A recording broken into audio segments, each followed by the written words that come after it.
अब ये बताइए आज पुतला दहन किया है। देखिए, जिस ढंग से धनबाद के माननीय सांसद झूलू महतो जी ने अतिक्रमणकारियों का समर्थन किया, खुलेआम समर्थन किया, बोकारो स्टील के उच्च पदस्थ पदाधिकारियों को जिस ढंग से उन्होंने फोन पर धमकाने की कोशिश की और कानून में दखल देने की कोशिश की है। आपको पता है कि बोकारो में जो अतिक्रमण के खिलाफ जो काम हो रहा है, जिला प्रशासन ने मजिस्ट्रेट मुहैया करवाया है, बोकारो स्टील अपनी जमीनों को खाली करवा रही है।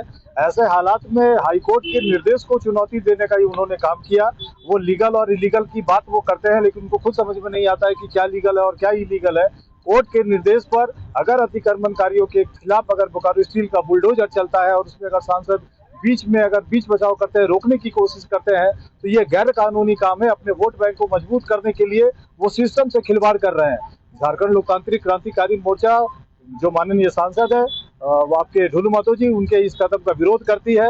हम लोग जो धनबाद के सांसद है उनके अतिक्रमणकारियों के समर्थन में खड़ा होने का विरोध करते हैं। बोकारो स्टील का जो काम है बुलडोजर चलाने का, उसका पार्टी समर्थन करती है। बीएसएल के द्वारा मजिस्ट्रेट के प्रतिनियुक्ति के उपरांत जिस ढंग से अतिक्रमणकारियों के खिलाफ बुलडोजर की कार्रवाई हो रही है वो जारी रहनी चाहिए। यहाँ के विस्थापितों की बात लोग करते नहीं। विस्थापितों ने जमीन इसलिए नहीं दिया था कि यहाँ पे अतिक्रमणकारी आकर के अपना बसेरा बसाएंगे, धंधा करेंगे, क्राइम को बढ़ावा देंगे। हम लोग इतना कहना चाहते हैं कि विस्थापितों की हितों की अनदेखी करके अतिक्रमणकारियों को बढ़ावा देकर किसी खास पॉलिटिकल पार्टी के वोट बैंक को मजबूत करने का सांसद का ये तरीका अशोभनीय है, दुर्भाग्यपूर्ण है। हम लोग इसकी आलोचना करते हैं। सांसद का मंसूबा क्या? सांसद का मंसूबा अपने वोट बैंक को मजबूत करना है और ये उनकी अंतरात्मा से नहीं आई है। अगर अंतरात्मा से अगर आती तो शुरू में जब कार्रवाई हो रहा था वो 4 दिन तक चुप क्यों थे? उनके ऊपर उनके पार्टी ने दबाव बनाया कि वोट बैंक की राजनीति कीजिए, बाहरी लोग भारतीय जनता पार्टी को वोट देते हैं, आप अपने वोट बैंक की भी चिंता कीजिए, पार्टी की भी चिंता कीजिए।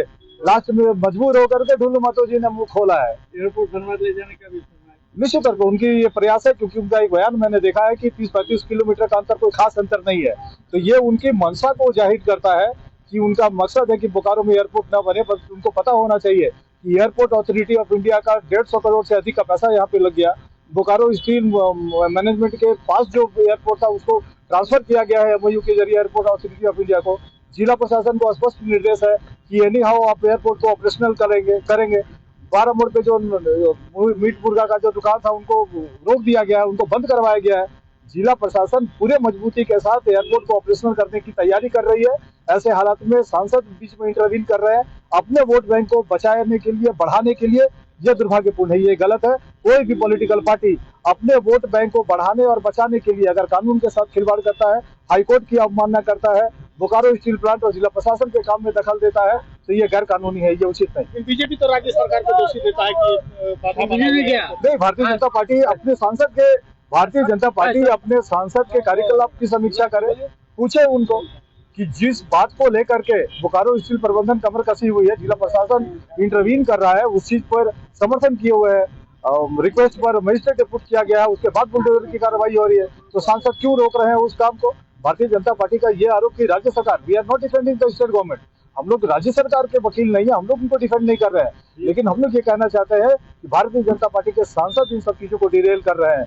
हाँ, लेकिन एक चीज और भी है कि अगर कोई विभागीय स्वीकृति अगर कहीं अटका है जो राज्य सरकार के जिम्मे है, तो उनको भी क्लियर करना चाहिए। लेकिन हम लोग ये नहीं मानते कि राज्य सरकार की तरफ से कुछ स्वीकृता है। हम लोग तारीफ करना चाहेंगे बोकारो स्टील मैनेजमेंट का भी और बोकारो जिला प्रशासन का भी, जिस ढंग से इन लोगों ने तत्परता दिखाई है अतिक्रमण को खत्म करने के लिए और बोकारो एयरपोर्ट को चालू करने के लिए। झारखंड लोकतांत्रिक क्रांतिकारी मोर्चा, बोकारो स्टील प्रबंधन और जिला प्रशासन दोनों का आभार व्यक्त करते हैं। अधिकारियों को भी धमकी दिया जाता है कि आप बैरिकेडिंग मत कीजिए। वही मैं कह रहा हूँ कि उस वीडियो को मैंने भी देखा है। सांसद ने उच्च पदस्थ बोकारो स्टील के अधिकारी को धमकाने की कोशिश की है। ये गैर जिम्मेदाराना हरकत है। एक चुना हुआ जनप्रतिनिधि सही काम करने के लिए सेल प्रबंधन के अधिकारियों को, जिला प्रशासन के लोगों को अगर टारगेट कर रहे हैं तो ये गैर कानूनी है। ऐसा एकदम नहीं होना चाहिए। सांसद को हमको लग रहा है कि वो अंदर खाने कुछ और भी कर रहे होंगे, लेकिन कैमरे पर जो वीडियो उनका दिखा है हम लोग उसकी आलोचना करते हैं।